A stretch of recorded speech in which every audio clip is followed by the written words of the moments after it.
And I'm looking on my phone. I'm like, it Yeah. don't look like it's up yet. Yeah, once I just forgot to hit the go live button. Let's see. Because it's they change it all the time. And so it drives me crazy sometimes, like trying to figure it all out. Ah, there we go. All right, so we are live. All right, cool. We're rocking and rolling. I did double check it. Apologies, y'all. I forgot to hit the go live button, so charge it to my brain and not my heart. Appreciate y'all being patient with us. I did just check in and we are good to go. So, apologies again. We're 2 minutes late, as you know, technology tends to be funny, but this was user error. So, hey, blame me. I'll take all the heat. I'm used to it. Welcome back, y'all. I am Track Coach Jones, better known as Coach Jones, and you are here for another Track Tribe session. This one I'm really excited for because there is a lot of information that's about to be shared tonight that probably may not know, right? And if you do, great. And if it might be a refresher, but there are going to be some nuggets here dropped, I can assure you. Grab your favorite drink, your favorite snack. Share this stream as well. And if you have questions, I always say that if you have questions, feel free to type them in the chat. I monitor the chat so we can make sure we get this information out. And tonight's guest is special. And not that all my other guests weren't special, but this is fun, and hopefully we actually get to a story and how small this world is Yeah. eventually. But I don't want to take away from the information that's going to be shared tonight. Ladies and gentlemen, I'm here with Tyrone Ross. I am not going to steal his thunder. I am going to let him, not allow him, but give him a moment to introduce himself and tell you a little bit about himself and what type of information is going to be shared tonight and why this is important. And then we're going to dive right into this conversation because I know you guys are anxious to hear all the wonderful things that are about to come up. And so, with that being said, Tyrone, man, what's up? What's going on, brother? Good for you. Good to see you. Grateful for you having me. Excited for this conversation. Lots of old school memories we chatted about. Again, some that'll definitely come up. And grateful for your platform. I think there's going to be a lot of really timely information that'll be shared through the lens of which I am now as a financial professional, registered financial professional that gives people advice on all of these different things. And I've had the benefit recently of being on multiple sides of the NIL conversation and like yourself, having ran track and going through the whole, getting recruited and all that other stuff. So I think we'll cover a lot of bases here. But first thing is first, again, gratitude to you for having me. Second thing is I am the son of superhero parents, Carol and Tyrone Ross Sr. Mm, Um, Jersey roots, which I'm sure you could appreciate as well. Big up Jersey. yep. Um, Currently, again, licensed financial advisor. I have a firm, 401 Financial, which there's a really cool story about the name 401 Financial we should get to because that actually go takes us back to Meet the Champions the year before. You and I actually ended up on the track together. And then I have a crypto data company called Turnkey Labs. So I've transitioned out of my track career into entrepreneurship and running businesses. Prior to that, which I see some of the folks on, I did run at Seton Hall and Georgia Tech. So started my career at Georgia Tech, had the benefit and sometimes not the benefit of running with Angelo Taylor in practice. So shout out Low Dog, that's my guy. Yeah. So yeah, my Georgia Tech family. So that was my first track family. Unfortunately, being 17 years old, first time going away from home, I didn't last in Atlanta long Mhm. as a young, light-skinned lad. So I was up out of there. I didn't go to class, but I made it to every party. So was dismissed twice. Mm. Ended up at Seton Hall. Shout out to Coach Moon and all my Seton Hall family as well.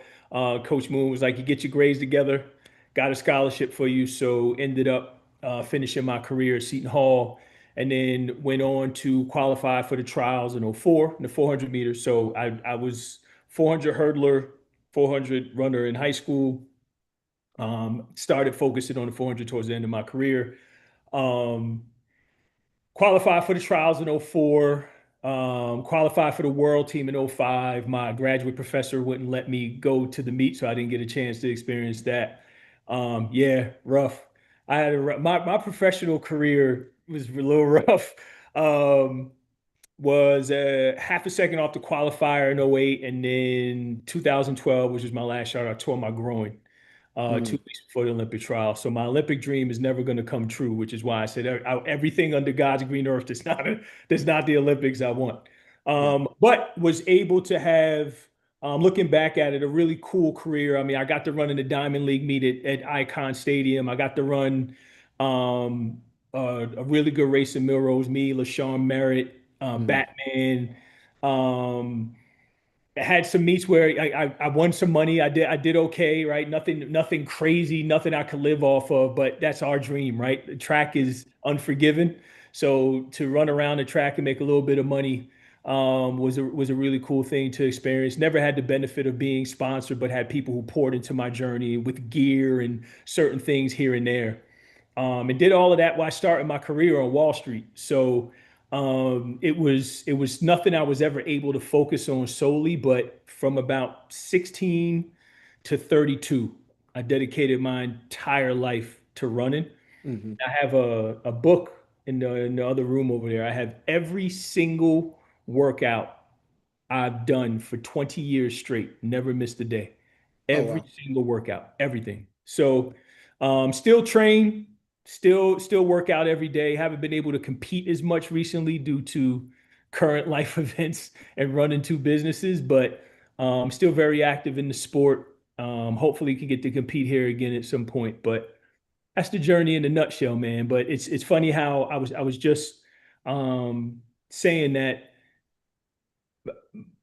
and we can get into this too. My track career almost cost me my life because Mm, in 2012 I attempted suicide, mm, and because I felt like a failure. It was no way I was ever going to amount to anything if I wasn't an Olympian, right? And it's weird because like all of the Olympians that I know are not only Olympians, but they're gold medalists. Like they won. You know what I yeah. mean? Like I got a few folks that are, in my outer circle that I know that have gone, but the folks that are close to me, they all have gold medals. So I bring that up to say it's easy sometimes to beat it. None of our careers go the way you wanted to. Very Yeah. few, right? Yeah. Outside of Michael Jordan, LeBron James, Sydney, right? Very Mhm. few of our careers go the way we wanted to go. But what I think is really cool about my career in this moment was sitting the other morning and knowing that you were in that race, Mm, and being able to have these bonds and the family that I made at Seton Hall and the family that I made at Georgia Tech and the cross pollination there, and my coach at Georgia Tech who poured into my life, and my high school coach who I have a company named after, Coach Moon, who gave me a second chance at life. And because of that, it wasn't about, I thought it was about track at the time because I only ran 2 years of collegiate track. A lot of people don't know this. I lost 3 years. I lost everything in between. I ran my first year and only up to a certain point because I became ineligible. I didn't get to go run the relay at nationals. Our relay won nationals my freshman year at Georgia Tech, but I wasn't allowed to go because of my grades.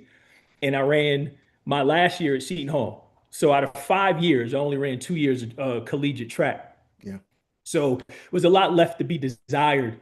And what happened, but my career started to blossom after all of that. But these cool moments of meeting people and the relationships that you have kind of has me reassess it and go, you know what? It's been an awesome journey. I had a great career. So Yeah.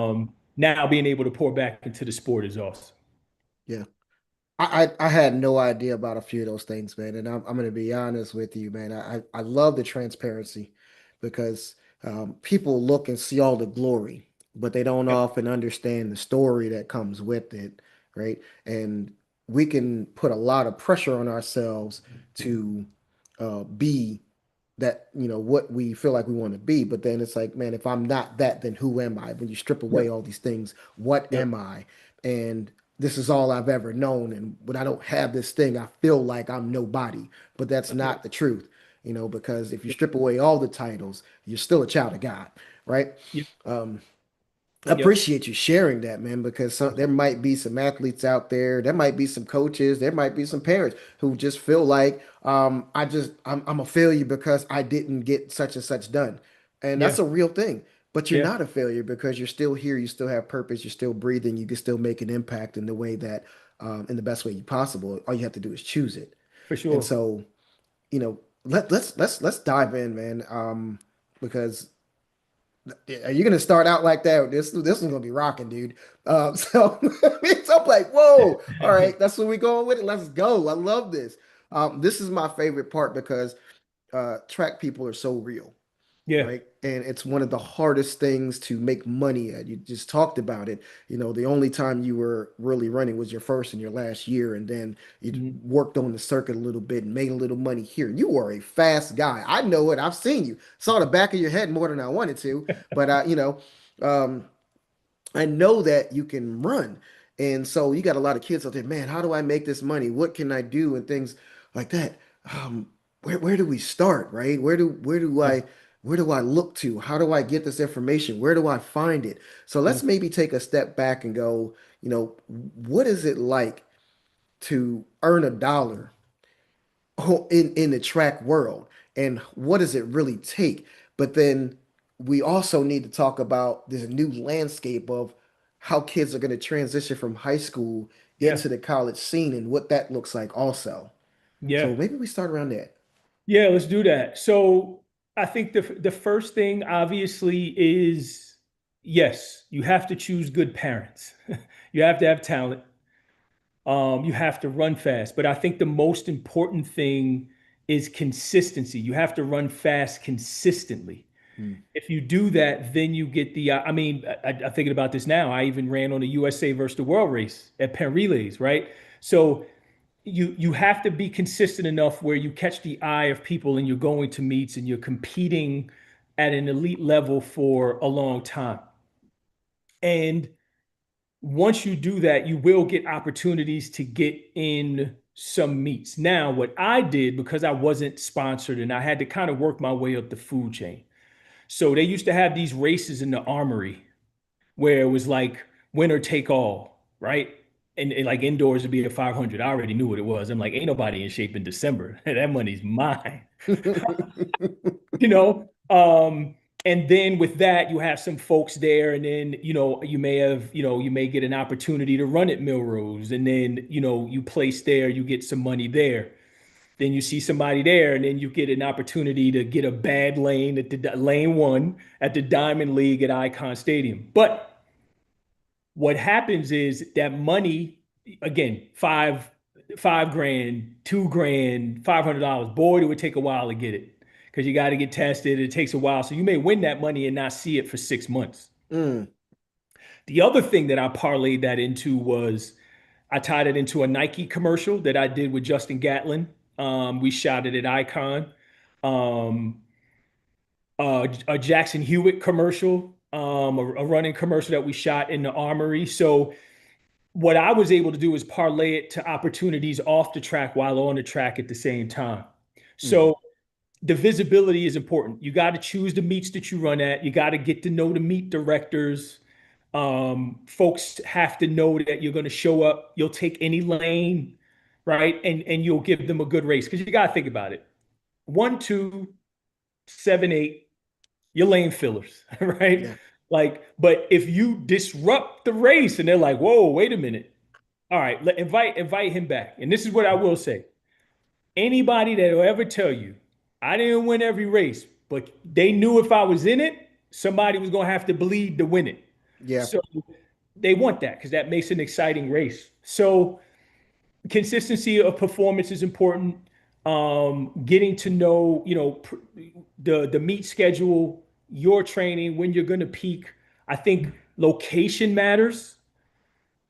Being here in California, man, my career would have been totally different if we both of ours if we were born here. Yeah. But being in the Northeast, you can take advantage of there being indoor track.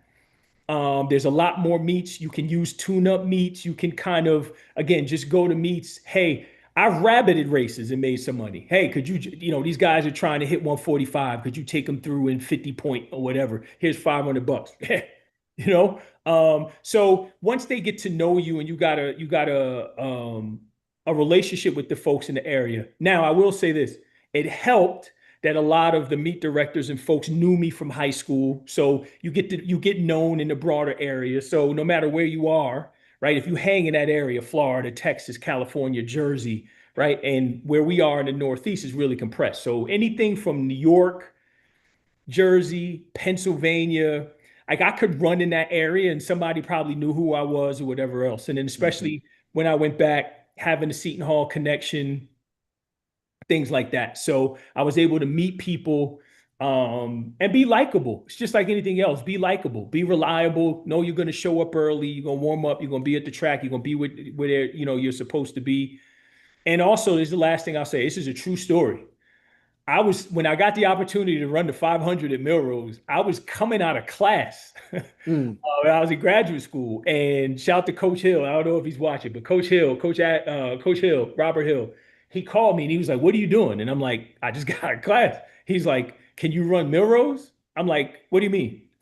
He's like, "They got a lane for you in the 500."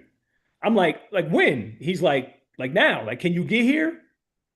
So, um, I was like, bet. And I'm like, and in my head, I'm kind of like, what? And then I get there and I'm like, I see LaShawn Merritt, I see Batman, I see Richard James who ran for Jamaica. I'm like, mm, hey, yo, man. So, but that's what it was. It was just like being available and picking up. Same thing with the USA versus the World race. yeah. Same thing with the Diamond League meet. I think Xavier Carter won that race. He dropped 44 on us. He whooped up on everybody that day. X-Man. Yeah, to this Yeah, day, probably the most talented, end-to-end runner. yeah, So it's just like that, man. I was always available. I was always reliable. I would be there, and they know I would run my heart out. yeah. So you want to hear something funny? I saw that 500. Really? Yeah, I saw that 500, and I also saw you pace do a paced race. And it was just so random that I happened to be, dude. I watch so much track and field; it's ridiculous. My wife will tell you, I'm like one of the very few people that will sit and watch a full cross country race on YouTube, like from All beginning right. to end. I thought I was a junkie. You Dude, got me. dude, I am like the Dave Chappelle skit of like crackheads over track and field, man. I just love it. I'm like, oh, you got any more of that track? You got any Right. more? So it's like, I love it. So there's irony behind that. So things I'm hearing out of this, and I hope the kids are picking up on this because the athletes, coaches tell them all the time, hey, make sure you're where you're supposed to be. Make sure you're warming up because eyes are always on you. Never know who's watching you, because those things can kind of transition or lead to other opportunities. There's a lot of opportunities right now for these kids, more than what we ever had, right? I'm amazed at the opportunities that these kids have right now, and I'm also amazed at the talent level. That I'm seeing across the country and Unreal. across the world. I mean, these kids are Unreal. phenomenally Unreal. fast and ridiculous, man. I'm just like, yo, I don't remember everybody being this fast, man. Yeah. I was like, yo, I remember a couple people like here and there, like dropping 45 and 46. I'm like, yo, where's everybody coming from? Yeah. But to that point, we've got NIL, we've got scholarships, we've got grants, we've got all types of things that are happening. And I know, for example, I'm just hearing, the track program's losing money also. So with the kids now and trying to transition, the seniors that are coming out of high school, right? If you're not a Quincy Wilson or you're not like one of the what's the girl name? Oh, Olivia Harris, who's out of Georgia, the 52 Yeah. second girl. If you're Yeah. not one of them, you're not. What do you do to try to again garner up some interest and some money? Maybe you're not the top of the tier. Maybe you're kind of that mid grade. What do you look for? How do you get in touch with people? How do you Yeah. start to pull together opportunities to get money to go to college because it's getting way more expensive than we ever imagined, and people are trying to find ways to get through college, and then through college. So, Yeah. what are some things that you know that you could share for these youngins that we call them, that it would really help them to kind of shape their trajectory of how to get to college, how to catch interest of the coaches, how to get the money together, or how to actually work on some deals because NIL is a real thing now. I know it's kind Yeah. of a loaded question, but man, feel free to Yeah. answer. No, lot going on. I mean, I actually, again, I know a bunch of folks that are coaching now, and I know the head coach at St. John's, and I text her today. I'm like, is St. John's really $65,000 out of state? Oh, Yes. Duke out of state is $94,000. Jeez. Like it's insane. 94,000 out of state. No Like way. it's when I was out of state at Georgia Tech, I think it was like 15. So Right. it's incredibly expensive. So I come at this from a different lens, and this is where I really want to speak to the parents about this because, like I said, I'm blessed to have a really unique experience of one, obviously having gone through it a long time ago, but seeing every bit of it along the way from folks that I've mentored, that have gone on to run in college and being close to the sport, and then now being involved in the NIL and trying, Seton Hall's program going away, and now Georgia Mm, Tech's program with funds being cut in this new era. So I have a really unique lens that I talk about this. So the first thing is in this era, um, the times are the inflation of the times is just insane, hmm right? What would have gotten you interest 10 years ago, forget when we were in school, 10 years ago, mm, is almost a blur, right? You have to literally be, again, that consistency matters, but parents and coaches are put in a really tough spot now because they're so, like today, Under Armour announces another nationals meet. So now what nationals uh, meet do we go to? It's the last thing we needed was another nationals meet.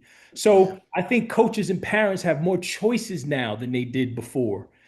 Do you take this kid out of a public school where I went to a little tiny school, and do you go to Union Catholic in New Jersey because of the success that they're having and now they're running with all these other kids? Right. That matters. Do you have the money to be able to do that?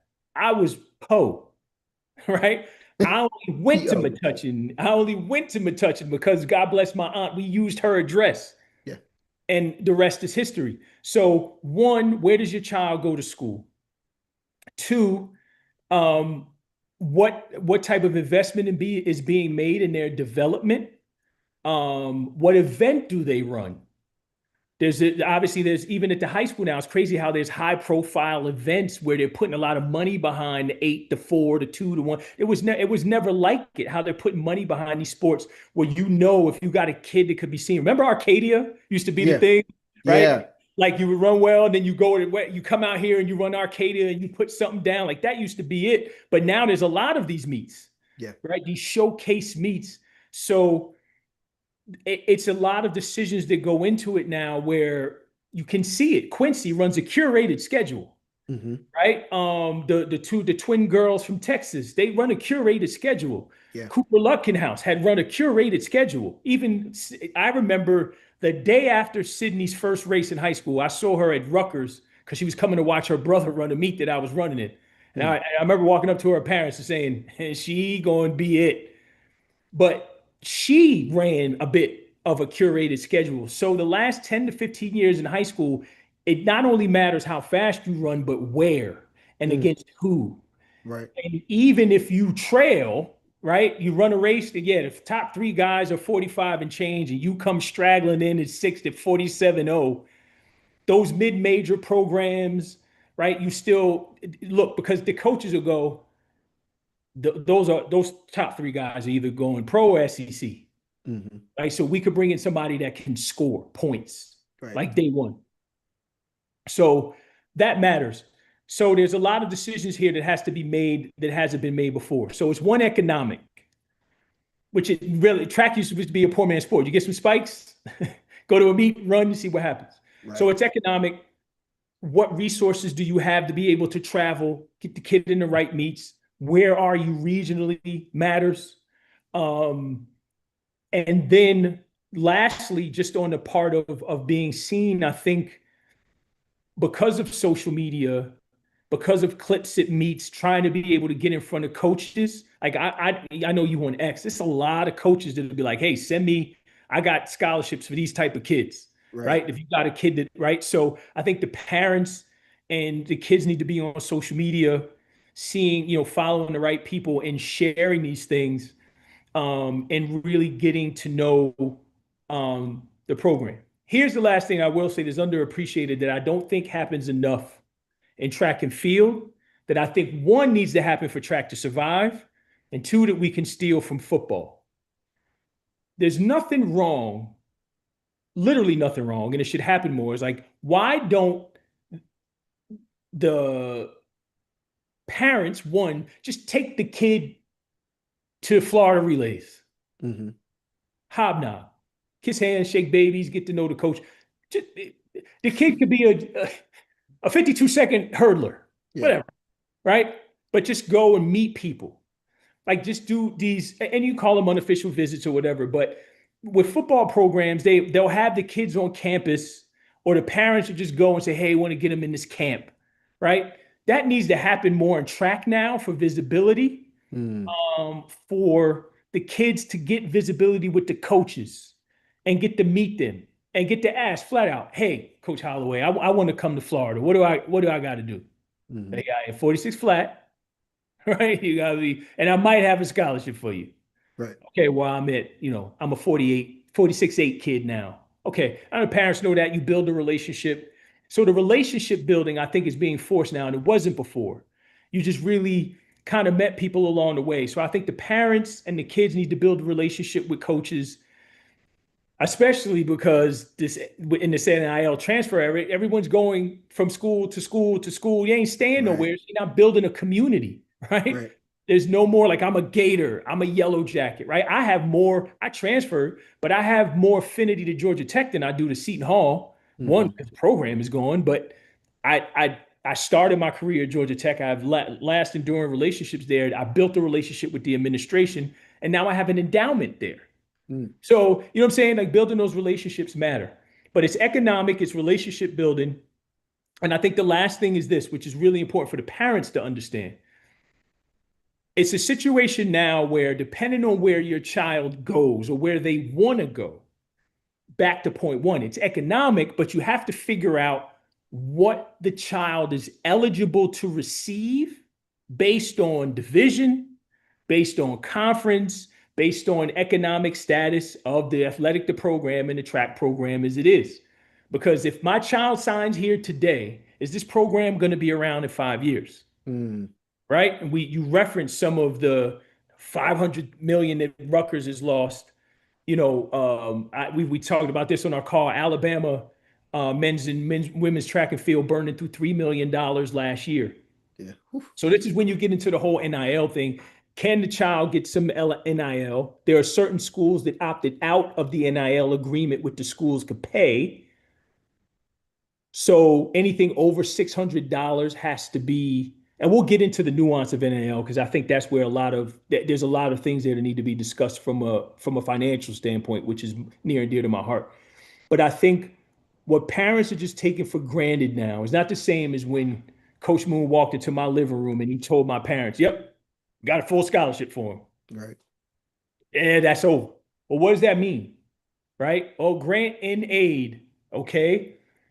And a full scholarship was never every 4 years, which we all know now. It has to be renewed. Hmm. But what does that look like in the face of roster now? Now, here's the thing that parents need to know. Prior to the 25-26 year, it was, if you were a fully funded program, right? It was 12.6 scholarships, Right. right? Now it's 45 Hmm. for men's and women's. 45. They can give up to 45. Very few are. You know Right. why? Because it's expensive. So, okay, we know you have a roster of, you can fill a roster of 45. How many full scholarship athletes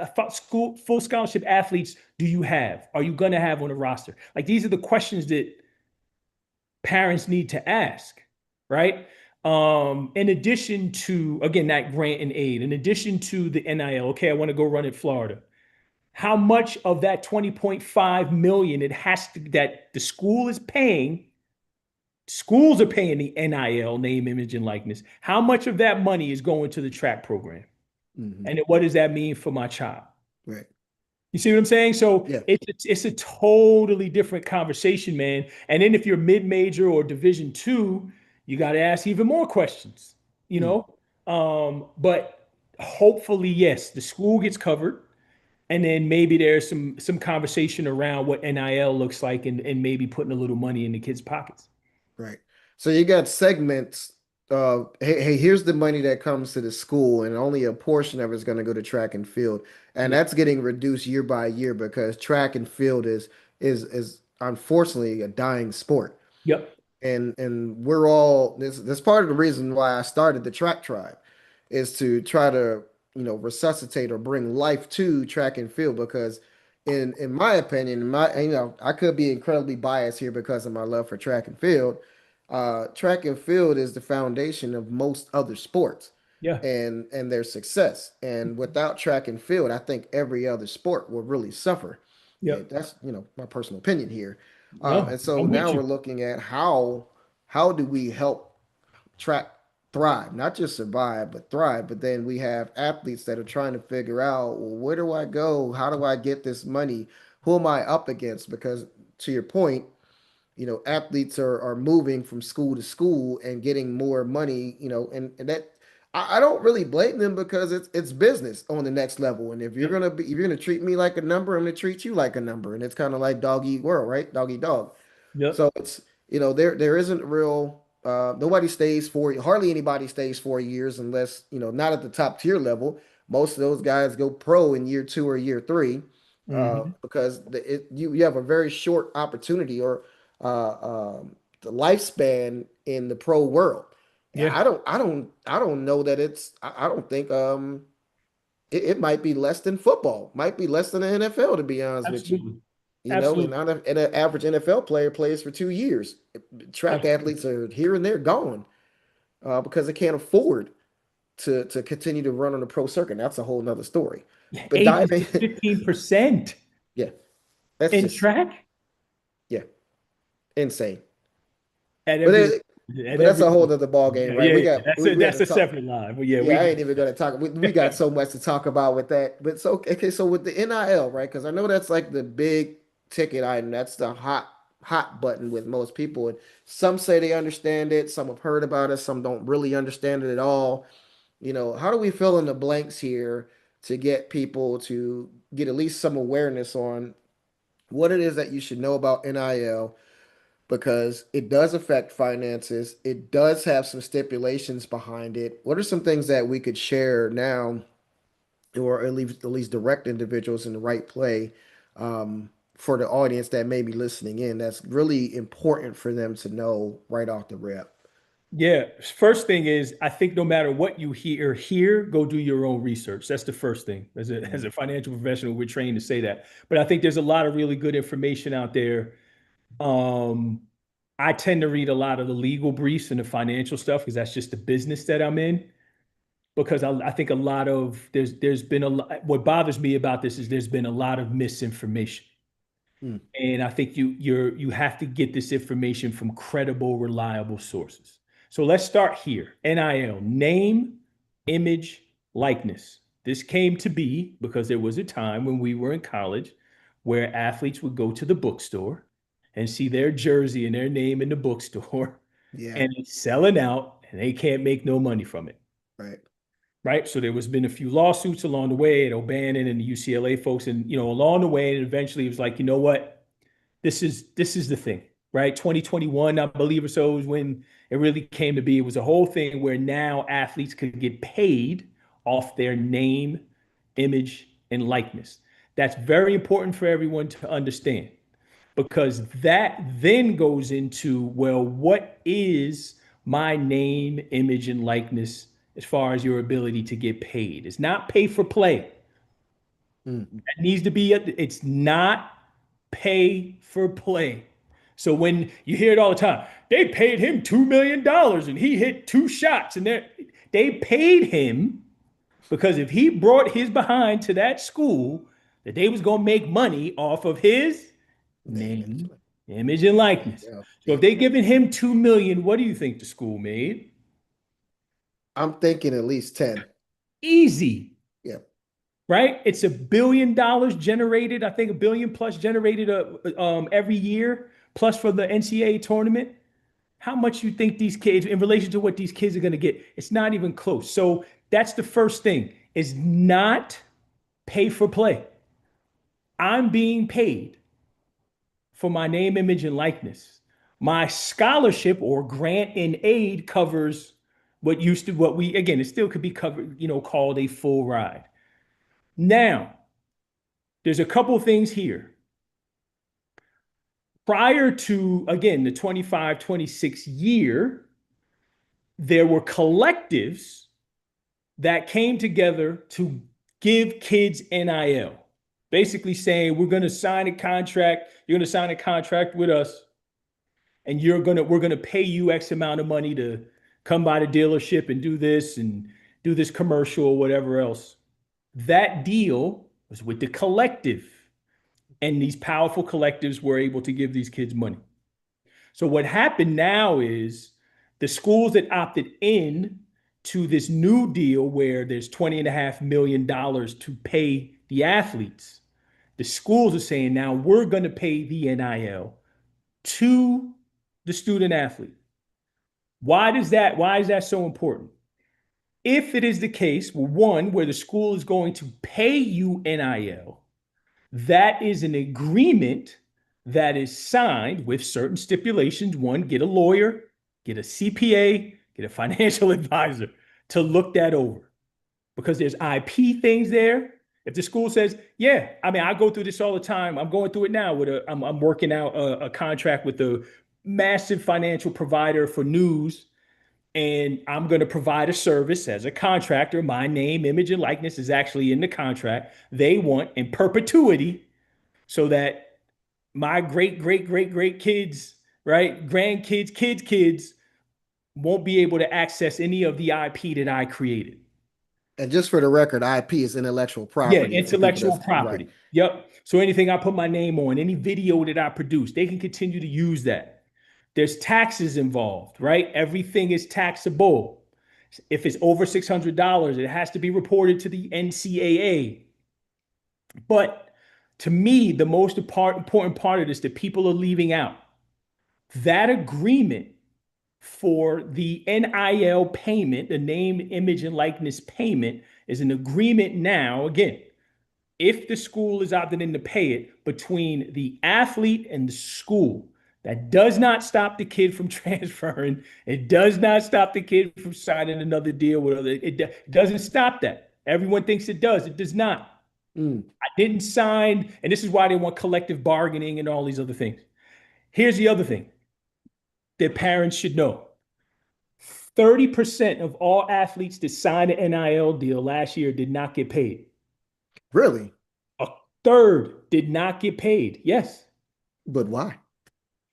Because there's multiple reasons, but mainly because there was no one reading the contracts, right? Mm. Uncle Willie, who always getting drunk at the family cookout, is the agent, right? So yeah, he going to run 44-2, right? And this whole thing, so they're not really looking over the contracts, and then based on disputes of disbursement of payments and all these other things.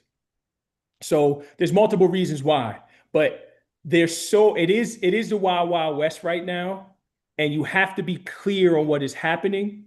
Here's the other thing that a lot of folks don't know. I think North Carolina did it, and a few other schools are registering their athletic departments as LLCs. Mm-hmm. Oh, my service is getting a little crazy here, That's all right. but We can still hear you. yeah. Just So, popping and locking. um, so the athletic departments are registering as LLC. So what does that mean? To me, if I'm as a business person, I'll go, oh, okay, well, I'm going to register it as an LLC too, Right, right. the contract. So you as the LLC pay my LLC, and then all of the IP that I create or things that I own is a part of this LLC. So that's the other thing.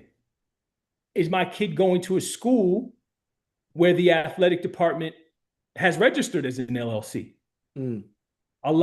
So you're seeing a lot of bad business, and you're seeing a lot of people who don't understand business, who don't understand law, who don't understand ownership, all these different things, taxes. There's a lot here. Right. But simply that name, image, and likeness is not pay for play, and it is not a contract with the school to be tied to doing that sport at that school. Like even the transfer portal window, what is that? That's like a negotiation window. You could transfer Right. whenever you want. Right. Right? Like it just so happens that they make a big deal of it, but you can transfer whenever you want. Um, so the kid from Wisconsin, you saw it with the kid from Miami. There's a lot of issues here. What that looks like, state law. You got to think about again. What does the state laws look like?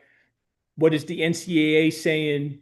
What is the agreement with the school? When am I going to get the money? How much based on what? What is, are there incentives? All these other things. But I think the most important part for folks to understand is not pay for play. And that agreement is separate from anything that I do run, throw, jump, hurdle, throw a football, dunk a basketball. Those things are totally separate. Wow. Man, you're dropping nuggets here. I did not know that. But first of all, a third of the individuals who were on NIL didn't get paid. I'm interested to learn more of why that happened. But you said it, people aren't reading the contracts, and not from my experience. Again, dealing with some of my athletes, it's like, hey, if you don't fulfill certain things, you could also be in a position to have to pay some of that money back if you Yes. do get paid. So you do need to Yep. be careful about that as well. Which Yep. is why Tyrone's saying, hey guys, you're out here. You better make sure you have somebody legal, some real legal representation, not Uncle Willie in the back, right? Yep. Somebody that really knows what they're doing, somebody, a financial advisor that can really kind of give you some ideas of, hey, these are some options for you. But I always, choose your financial advisors very carefully, right? Just like you choose Yeah. your doctor. Yeah. You shouldn't trust an accountant to give you a diagnosis about your health. Why would you choose a mortician to give you advice about your finances, right? It doesn't make Yep. any sense. So make sure that somebody, if they can't show you a successful portfolio, you should probably dismiss them. Let's start there. Yep. I'm gonna stop because I'm not a financial advisor. I'm gonna leave that alone. Yeah. But as we're diving into this, again, um, pushing into the NIL scene and understanding that, hey, we're being paid separately for my name, image, and likeness, but also I have a set of talent and skills over here. Here's my grant and aid that pays for school over here. So it seems like there's money in one bucket over here. There's money in another bucket over here. And we need to understand both A and B. Otherwise, we lose out on, the transfer from one to another, or Yep. how they interact or operate and how the school operates.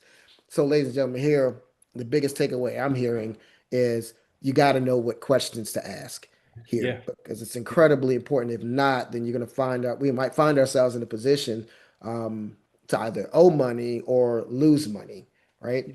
So as we continue along the NIL space and just thinking about finances in general, what are some of your suggestions in order to get prepared as students and parents start to get ready for their children to transition into that scene or that space, and maybe even some questions about, hey, what are the top three questions that I might want to ask as I'm moving into this next phase outside of, hey, are you guys an LLC, right? Yeah. I'd sum it up this way. I think to just put the ribbon on what you were saying, what parents need to realize now, and I know it's going to be hard for most,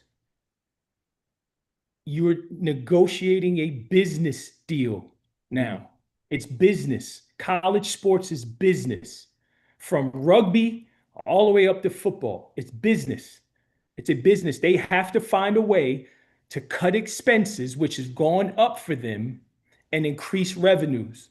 And they're having a problem doing that because of how much they have to spend on the revenue, what they call essential revenue generating sports. I think there's mm. three for women, and I think there's four or five for men, which they consider revenue generating sports, which they dominate and they spend all that money on. So it's a business.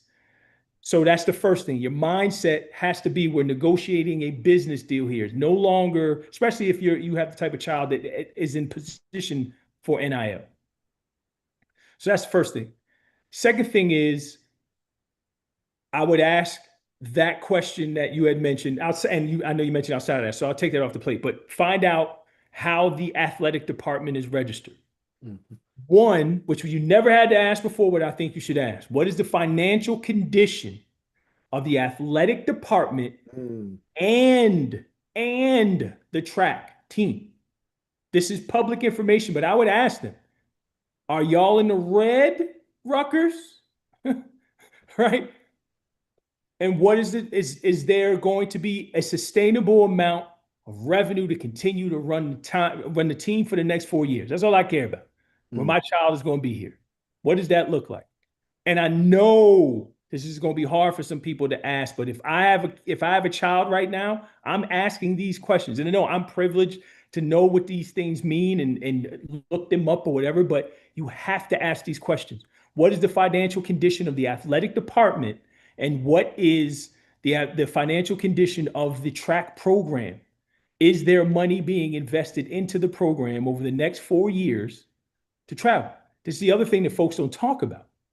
With the conference realignment now, hmm schools are having to travel coast to coast. Yeah. So, what does the schedule look like? hmm Am I going to be able to see my child run or not because y'all flying over here or this, that, whatever? Like local, and folks used to ask us all the time, local meets, all these other things. And coaches used to kind of make sure, oh, yeah, let's run a meet up in Jersey. So, or close to Jersey, so Tyrone's parents could see him run pen Right. relays or whatever else. Right? And we saw this at track and field a couple of years ago when the SEC schools said, we ain't coming up there. Right. Done. Right? So this is the seeds of this have been in the mix. Oh, we'll run our own meet. Right? And I think they did. LSU had it, and then all the hmm SEC schools went. So that's the second thing. The last thing that I would ask is what percentage of that 20.5 million is being allocated to track for NIL deals. Mm. Mr. and Mrs. Wilson, my name is Tyrone Ross. I represent Georgia Tech track and field. Your son Quincy is phenomenal. Da, da, da. Right, let's get that off the table. Full scholarship. It's not even, I don't even talk about that. We have, new AD. As you know, there's $20.5 million that is allocated. We only got $50,000 when it's all said and done for NIL. Mm. Promptly show me the door. You know what I'm saying? Because he already got a New Balance deal. No, we can't. That's not going to work. So you need to know how much of that 20.5 million is going to trickle down for Mm. the track athletes to be able to get paid. And that is going to be across both sports. Right. So is there any opportunity for NIL whatsoever? No, not here. It's just going to get a full ride. Oh, that's good to know. All right. You know? Yeah. That's a very, very good point that you're making there because you got to distinguish between, hey, here's my book and class money, Yeah. but how do I live? Right? Because as track athletes, we just had to figure out how to eat and how to live. We had to beg our parents for money. I became a gourmet chef with a hot plate real Come quick, on now. right? Pell Grants. There it is, man. We got that refund, man. He was happy. Like, man, I got some money. I can go to Yeah. McDonald's. I can Yeah. go to Ryan's, But right? that per diem used to come Man, through. listen, let me tell you, I was a G with the per diem, man. I would take the money and then I would go to the grocery store and buy sandwich stuff, eat the sandwich and pocket the rest of it, man. I Oh got man, smart you with it. smart. Yeah, no, I just tricked it off. I ain't gonna, I tricked it off. I found a way. I not only did I trick off my per diem, but I found a way. Crazy story. We again, you got to go to the athletic department obviously to re-up your card and all this other Yeah, stuff. And yeah. there used to be this window at Georgia Tech where you would go and they would re-up your card.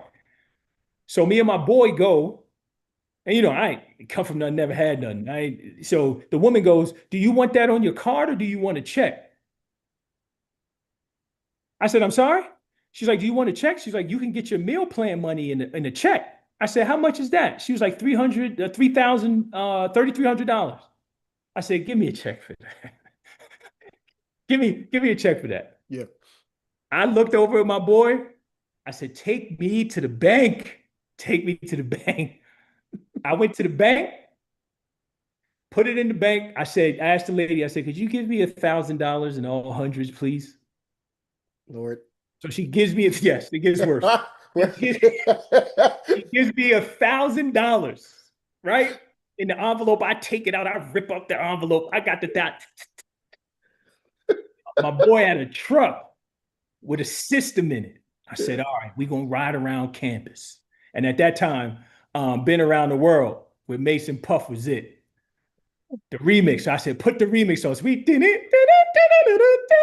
I'm hanging out the window. I've been around, been around. I'm out the window. We ride around. I'm rich. Do you hear me? I am rich. Went to Lenox Mall, Oh spent man. all the money. Now Spent it. see, now I know why you didn't make it in Atlanta. You out here wilding out, man. That's funny. We That's laugh about that to this day. He did it too. I'm hanging out the window. Like, you couldn't tell me I wasn't in a bad boy video. Oh, that you know what, man? That story is so Atlanta right there. That is such an Atlanta story, man. Atlanta's not a real place. I'm just It's convinced it's not, not. And I it's not, live here, and I know it's not a real it place, is right? not a real place. But Oh, to get back on track, to get back on track, it's really important to know how much of that money is going to be allocated to the track program. yeah, that's a great question. And by the way, ladies and gentlemen, as you're watching here, if you have questions, please feel free to throw them in the chat. I'll spit them out and then I'll see if we can answer them. So if you got some ideas or you got some thoughts or you got some comments or you got questions, feel free to throw them in the chat. We'll get to them as soon as we can, so we can get you very specific answers. Because sometimes we have very specific situations that we need to address, and I know Tyrone's a very excellent financial advisor, and so he's really got a wealth of knowledge. I want to make sure that we get your questions answered as best as possible, even though he was a bad boy in Atlanta. I was. I definitely. I won't hide from that. That is hilarious, man. That was like one of the funniest stories I've heard. So, I don't want to hold this too long Yeah, because I know we got to wrap up. We might have to do a part two about this please. Let's do it. at some point. We can kind of break this up into a 2 or 3 part series. But so as we kind of move, we've got a little bit of understanding about the NIL, and making sure that we're reading our contracts and we ask very poignant questions with the athletic facilities and the athletic department, as well as the staff, as well as the program, the university, and how they're set up, the athletic departments, and things of that nature. Um, you know, we've gotten some advice on networking, Yep. right? Making sure that we're getting in front of people, and I think we need to do a better job of that as Yep. parents and athletes, but also coaches that are out there. We should be vetting programs because we know our kids better than those coaches ever could because we spend years with them. And Yep. we should be protecting them from programs that we know are not a great fit, even though they may have great success. Not every program is right for our kids. Right. And I've told my kids no several times that I don't want you to go to this program because of X, Y, and Z. It's For just sure. not a great fit for my purview. And Yep. some kids have gone against what I said and went there, and then they found out the hard way. It was FAFO season when they found out, and I told you don't go there, but you Yep. went there anyway. But nobody knows more than a teenager on the face of the earth. So there's that. Very, So very true. as we kind of wrap up here, again, guys, if you have some questions, please throw them in the chat. What are some things that we probably want to address as we begin to wrap up here? And we can do a part two, but what Yeah. are some gotta like must knows outside of anything that we've already said thus far, especially within your expertise, and your experiences? A really big one is ownership. I was on the NIL panel last year in Alabama, which had some really good folks on it. And one of my clients does a lot in the South. He's done some NIL stuff at University of Georgia, and another gentleman, Jim Carval, a few folks. But one of the things I tried to express to the parents in the room is ownership and own you. This is what I tell people all the time. We talk about, and again, I'm in the business of owning stocks and bonds and all this other stuff, but do you own you? Do you own your name? Like Google your name, right? Do you own it? Do you own your name? Do you own your brand? Do you own your likeness? Do you own your image? You should own that. So if you have a particular saying that you say, or something that's been stowed upon a child, you got t-shirts made, and use it, like, brand that, trademark that, put the TM on it. If you put the TM on it, you trademark that. That's a placeholder until you can actually register that, Mm, right? So as I told you before, the name of my firm is 401 Financial. The that, and I own that name, but and that's a registered C corp. But the whole point of that is 401 came from my high school coach before Meet the Champions my junior year. It was like everyone is coming to this race today to run 400. You gonna run 401. Mm, So I've been living my life by that mantra ever since. And I won the race on the lean. Me and my teammate with 1-2, Meet the Champions my junior year. But hmm. and I don't have any here, but I got jackets, I got bags, I got everything. I got 401 merch. One of my teammates that I ran with at Georgia Tech has his own apparel company. Um, and so I own that. And the whole of that ownership means everything from beginning to end. I control where it goes, how it goes there, how much I make from it, so on and so forth. So if your child has a cool slogan, or they are in this ad, or they're being interviewed by this entity or whatever else, don't just quickly sign away just because you want your kid to be on. Read the contract. Read it. How do you plan to use this? Where? Can we repurpose it as much as you repurpose it? Who owns it after it's right? So Yeah. this is really important for people to understand, right? Parents really, really need to understand this. Own you, own the brand, and own the name, image, and likeness of your child before it goes to a university, because Yeah. they're going to find a way to capitalize on that. So that's the first thing. Ownership is important. Own everything, everything, own the name, own the colors, own everything that you create. Own it. If you can't own it, you're not interested. So that's the first part. And this is not only in practice, this is in life. Second thing is make sure, again, to reiterate, you are doing business with this school. You're doing business. Now, if there is a bigger picture, and you said something I think to hit on, we know so many athletes that go into the wrong program and didn't develop. Hmm. That hasn't changed. Go to the program that is going to develop you, not the one that's just you're gonna be running with people and the coach only cares about a certain. Go to the one that is going to develop you. I do think academics still play a key role here for track athletes. More than likely, you are going to stay. It's a higher probability you're going to stay at Texas A&M for those, 3, 4 years than it is in football, right? You're probably going to move around a lot, but go that is going to a program that is going to develop you. And then lastly, with the economic side, if and I hate to use this analogy, but I don't want to say I hate to use it, but I don't want to. I grew up in a Pentecostal home. My Hmm. mother still sets a table every day for Jesus to come back and eat. But I was listening to a sermon yesterday. She do. My mother is like, I tell you, my mother's Pentecostal. Jesus is coming back any day now. He will have a Uh, I was okay. trying not to laugh, man. I shouldn't be laughing at Jesus' plate. But let me. Jesus is gonna have a plate when he come back. Kyle Ross is gonna make sure Jesus eat. I promise you. my my mother is like OG gang Pentecostal. Do you hear me? Like she is gang. So she is. I'm just saying. I'm just that's the cloth I come from. My mother is whoo, she's a different type of Pentecostal. Oh, So oh. anyway, no, now say all that to say the pastor was saying that even Jesus admitted to his disciples, like, hey, I feel a way. I need y'all to help me out with this. I need you to help me with some understanding of certain things, right? And that's why he had certain disciples that he had, Peter and Paul and the whole gang. So what do I mean by that? In the areas where you lack understanding, invite the right people into the room Mhm.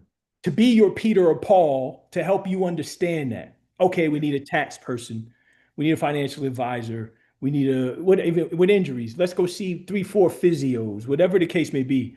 So, and I think the same thing with coaches. But I would invite. It's a very important time now to invite expertise into the conversation and not feel as though you have all the answers. And I think if you do that, you're doing what's best for the child, and what's best for their development in the long term, because it's just a totally different game now. It's not as simple as just, oh yeah, I'm gonna get a full ride and I'm gonna go to a school. So the education, will they be developed? What is the opportunity from an economic standpoint? Will the program be around? What does the coaching staff look like? All these things I think are important as we get into the next 5 years of collegiate track and field and colleges in general. It's just going to be Right. like nothing we've ever seen. Yeah. I believe it. Man, I know that again. I try to stick to this, man. This is so good. I feel like we're 100% gonna need a part two. Yeah. And tell Mama Ross to fix me a plate too. Um, I got you. I want to be there with a pork chop. I don't eat pork, Yeah. but I want to She be got there. whatever you need. Whatever you need. My mother's fried pork chops will get you in trouble. But yeah, I don't whatever. even eat pork anymore. That's the funny Yeah. part. Yeah, whatever it is. Her spaghetti is real, whatever it is. But Yeah. I do know Jesus gonna eat good when he come back. Yeah, that's it. The Southern meal, fit fried fish and spaghetti, right? That's a There real you Southern go. meal. There you go. Yeah. There you go. Um, okay, so what I would love to do, because again, I try to stay relatively around our 1 hour time frame. I feel like Yeah. we're going to need to do a part two. I want to get some feedback from the audience. What are some other things they really want to know about? I know we dug into NIL today. We dug a little bit into what that transfer portal is like and when you can transfer. I think we touched on that just a bit. The stipulations that the schools are putting forth, how money is being transferred from, or just used from a school's perspective versus the collective perspective, and how the individuals, where how that money is distributed to you. We also touched a little bit on what it's like to run on a pro level and just how difficult it is to make money Yep. at that level and how long it takes to get paid, which is insane to me. And there's a lot of experience that you have, obviously, at that level. Of course, I never got there. Yeah. I got to get through college, and that was it for me. I tried to hit that Olympic standard in 2004 for the decathlon, and I just, man, It's another tore, beast, brother. I Another took a one. beating, man. I stepped in a hole throwing a javelin and tore the muscle in my back. Sheesh. So yeah, that was fun. I couldn't sit up on my own for like 7 weeks. Kids. Uh, so, um, there's still a lot of information out here that parents need to know. I think you gave some really good pointers on questions that they should ask. If you missed that, y'all make sure y'all go back and catch all the notes on that. Are there any other final words that you'd like Yes. to share as we start to kind of wrap this thing up? And thank you everybody who's bored with us or bear with us. Yeah. I don't know the words. What's the opposite of or the past tense of bear? Bore. Uh, Boy. oh, we do have a question here. Is all and you see me looking to the right, so I got my screen No, over here. all good. Is all NIL through the school now? And are there deals that can be made through third parties? So are all NIL through the school? And are there deals that can be made through third parties? Great question. Yeah. So yes, they can be made through third parties. It's not only through the school, but it's primarily through the school now. So I can sign an agreement with my school for NIL, and I can sign an agreement with New Balance or Nike, like you Hmm. see. So yeah, you can have third party or the local dealership, as all the football players do, driving Hellcats. All right. Yeah. So yeah, you can have third party deals, but primarily they wanted because NIL was out of control. So now the Power Four schools and any school that opts in, there's very few that opted out, but the ones that opted out is it's only third party. But the majority of the schools and all the Power Four conferences opted in so they could pay the 20 and a half million to their program. Now, what's crazy is you got some football programs that are going to spend $40 million on a football roster next year, which means they Mm. blew through all of that 20 and a half, the portion of that 20 and a half, because we all know most of it is going to football and basketball, and then added another 20 plus million on top from outside entities to be able to pay a roster of players. It's insane. Yeah.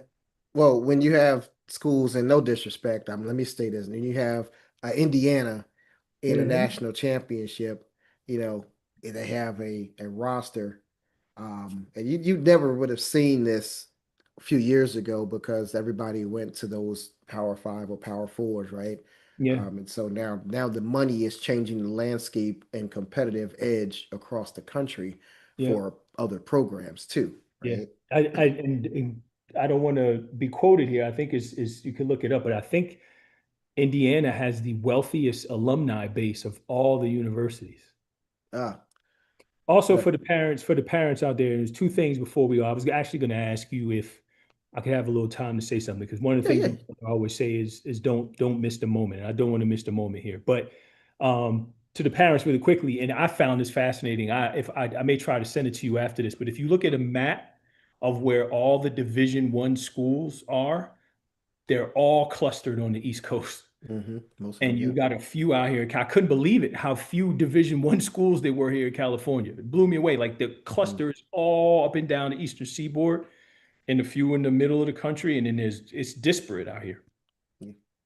Um, so here's the last thing that I want to say, which I think is important and kind of piggybacking on what I said um, at the beginning of the meeting.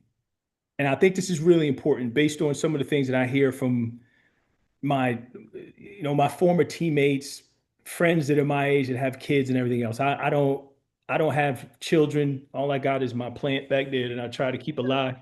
Right? That plant be so thirsty sometimes it tap me on the shoulder like, "Hey, bro, can you remember to put some water here?" So I haven't been blessed enough to have children yet. I have a niece and three great nephews that I absolutely adore. So I'm not a parent, but I absolutely honor my parents and I revere them for what they've meant to me. And I referenced something about how I almost took my life when my Olympic dream didn't come true. So if you are a parent right now and I don't care if you're watching this live or you eventually get to see it, parents are the most important people you will ever get to know in your entire life. If you do have the benefit of being a parent and you have a child, to me, because of what my parents represent to me, the best thing you can do for that child is two things: instill in them an unwavering belief in themselves and an unwavering belief that whatever they want for themselves is limited. And what I mean by that is this: a limited view of what they may say they are. All I wanted to be was an Olympian. All I wanted to be was an Olympian. My mother would always say to me, "Son, you're more than just a runner." And I hated it. "Son, you're more than just a runner. You're more than," that's all she would say. When I would be disappointed, "You're more than just a runner." So I say all that to say, support your kids. Go to all of the events, do all the things, do all the homework, do all the tournaments, do all of that stuff. Send them on their way. Don't prepare the path for the child. Prepare the child for the path. And then at the end of that path, there will be disappointment. There will be fear. There will be frustration. There will be heartbreak. You know that. It's going to happen. But let them know whatever they sunk their heart into is just a fraction. It was limited in their thinking. And then you say, "I wanted you to experience that. But when I created you and God was blessed enough to give me you, He didn't just limit you to this. You can draw, you can sing, you can do all of those things. Don't just football, football, football, track, track, track, basketball, don't do that. Let them do it, let them go their way. But remind them, give them constant reminders that I've given you more than just athletic talents. I've given you a wonderful brain. I've given you the ability to speak. I've given you the ability to be magnanimous and make friends. I've given you the ability of leadership. You're a future entrepreneur. You're a future financial advisor. You're not just a runner. So again, I'm not blessed enough to be a parent, but my parents to me, I can't express the love for what I've seen them go through and what they've done and what they mean to me. And to me, if you are a parent, I think that's all you want for your kids is just to look at you the way that I look at my parents. And all I think about now, I have a life I never dreamed of. Never dreamed that I would be living the way that I'm living. And it was only because my mother would say, you're more than just a runner, son. You're more than just a runner, son." And when I woke up that morning and I bought the ticket to kill myself, it wasn't resonating. I'm starting to get a little emotional, but it wasn't resonating. And when God held me off that sidewalk and that truck went by and it shook me out of it, I was forced over the next couple of years to go, man, I could do all of these things. I can speak. I'm really good at this. I'm really good at that. I can build companies. I can do all these other things. So anyway, love on your kids, send them on their way, let them do whatever it is they want to do. But when they fall, when they're on their knees, when they have nothing but broken tools and glass in their hands and there's nothing left, you go, there's more to you than this. And there's so many black men that struggle with they were the athlete, they were this, that, or whatever. The world is you're tall, so you're this. The average height of a Fortune 500 CEO is 6'2", right? So anyway, not blessed enough to be a parent, but if you are a parent, love on your kids, send them on their way, but give them constant reminders that there's so many different thems inside of them that they can pull out when something that they wanted to put their all in doesn't go their way. Yeah, I love that, man. That is an awesome message, and guys, I'd echo that. I appreciate you taking the moment and seizing that moment to share that because somebody needed to hear that. And I'm gonna impart something in you, Tyrone. The reason why you got pulled back from that is because you have a purpose, and you're still here because you need to still continue to deliver messages. Because, uh, in my opinion, this is just me from what I've noticed, our class in that late 90s, man, we're all bridge builders, Yep. right? We all try to bridge the gap between our generation and the next or and the one that came before us. I'm noticing that about our everybody that was kind of like 96 to 99 range, kind of that late, maybe even 2000, right? Which is kind of that, hey, here's what the older or elders taught us, but also here's what we can learn from our youth. And I know our youth get a bad rap sometimes, and they go, "Man, these kids are crazy. They do this and that." Man, I'm gonna tell you that I don't know that there's a more creative group or generation out there.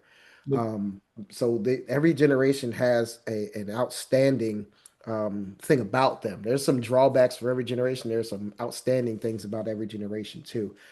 So I appreciate you taking that because there Oh, are athletes here that really need to hear that because just like you, all I wanted to do was go to the Olympics. I didn't do anything. I didn't know anything else. So amazing. So I appreciate you for sharing that. There is one more question before we yeah. go. I think Coach Ruby here says, are there any financial indicators that parents or students can look for to see that track and field is at risk of being cut in the future? That's an excellent question too. So, are Yeah. there any financial indicators that they can look for to see if track and field is at risk of being cut in the future? Yeah, we can use an example from our home state that just went viral about the financial condition of the athletic department at Rutgers.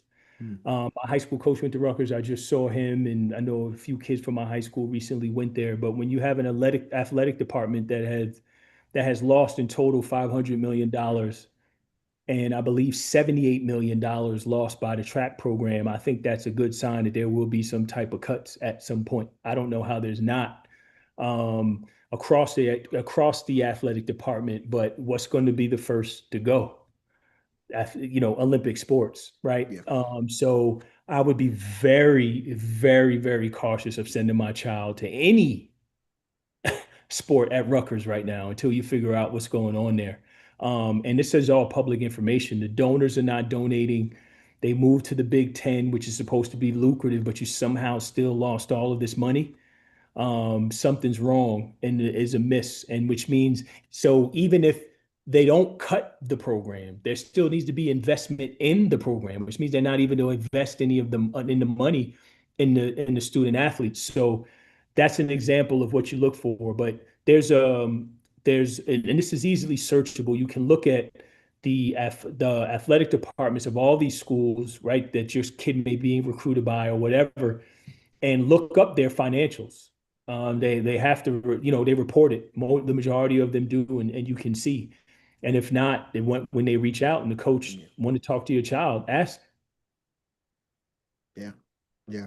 And the small world portion again. Thank you for that, Tyrone. First of all, that my high school track coach, Coach Esselfy, is the sprint coach up there at Rutgers now. Oh So wow, that's yeah, crazy.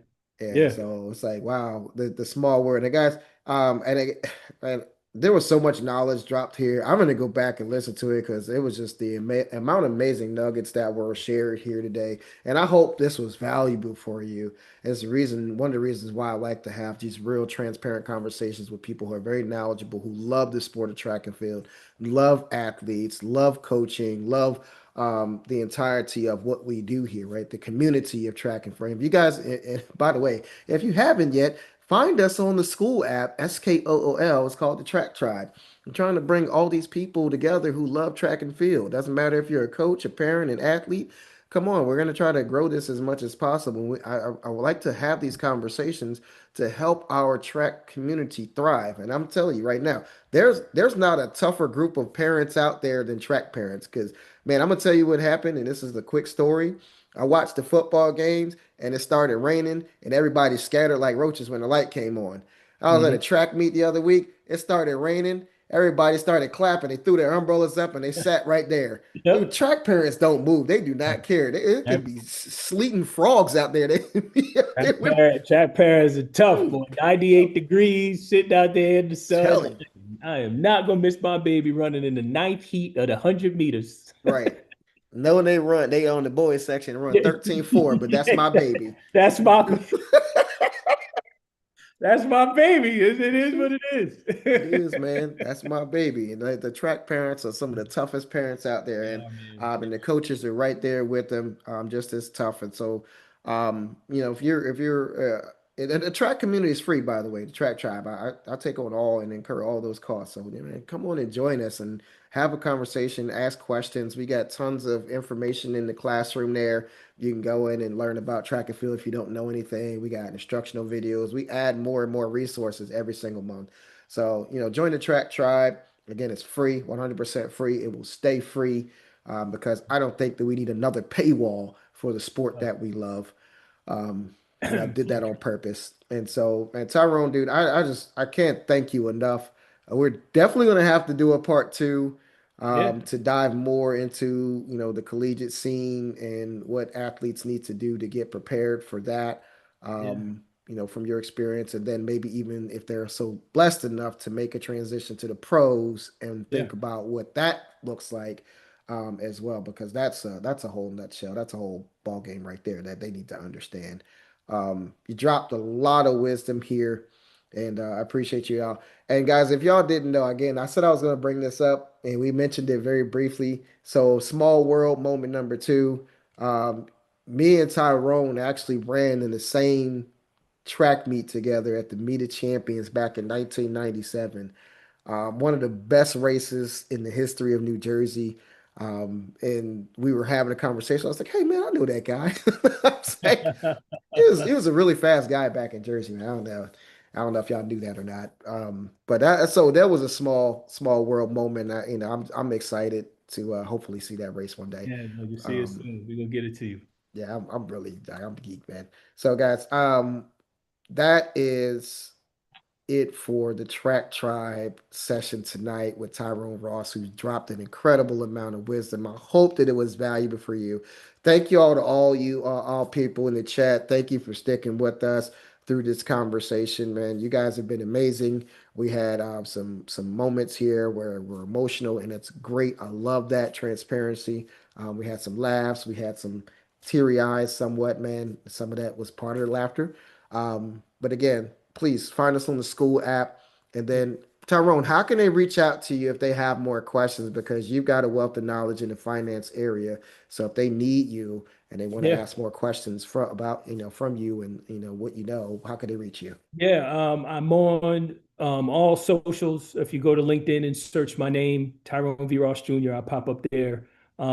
Every one of my social names have 401 in it. So I'm Tyrone 401 on Instagram, TR 401 on X, and then on Instagram, I mean on Facebook again, you can just put it in my name. But feel free to reach out, DM me, happy to answer questions and be a resource if needed. There you go. And your company website, do you have? 401financial.co. All right, 401financial.co, y'all. So make sure you go and check out Tyrone. And I would reach out and get some information, especially if you guys are trying to get those NIL things going on. Make sure that you tap them and ask some questions, man, and have your team put together, right? Get the people on Yeah. your team that know what they're doing, that can protect you and put you in the best position to win, right? Because Yeah. our net worth is determined by our network, and you want to have somebody like Tyrone in your corner.